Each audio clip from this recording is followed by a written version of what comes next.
இப்போ நான் பட்டாணி சுண்டல் போட போகிறேன்.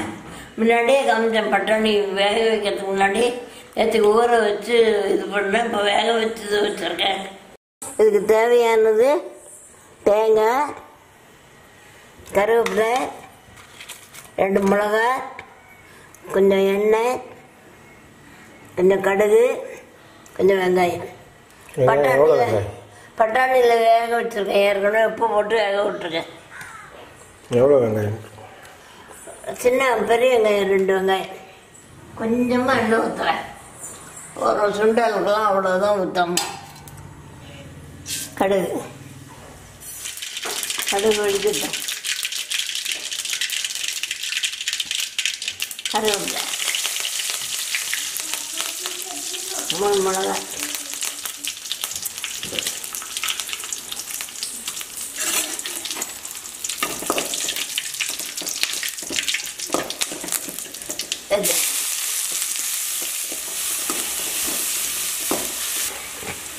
பட்டாணி போட்டேன்.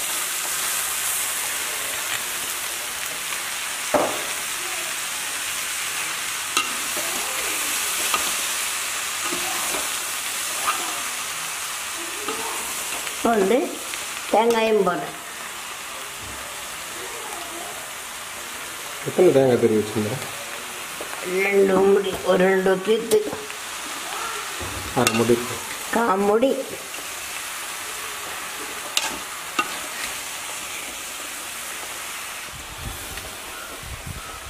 தினம் கூப்பிட்டு எல்லாரையும் கூப்பிட்டு சுண்டல் கொடுப்போம்.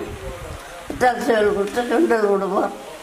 சரஸ்வதி பூஜை அன்னைக்கு எல்லாரையும் கூப்பிட்டு ராஜு தண்ணி கொடுத்து தேங்காய் பழம் கொடுத்து கண்ணாடி சீப்பு எல்லாம் கொடுக்குற வழக்கம். எல்லாம் தாளிச்சு கொட்டி வெங்காயம், தேங்காய், கருவேப்பிலை, 10 மிளகா, காஞ்ச மிளகா எல்லாம் தாளிச்சு கொட்டி இதில் வச்சுருக்கேன். கலரி வச்சுருக்கேன்.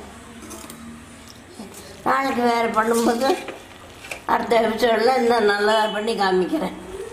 அது மட்டும் உங்களுக்கு பை பை.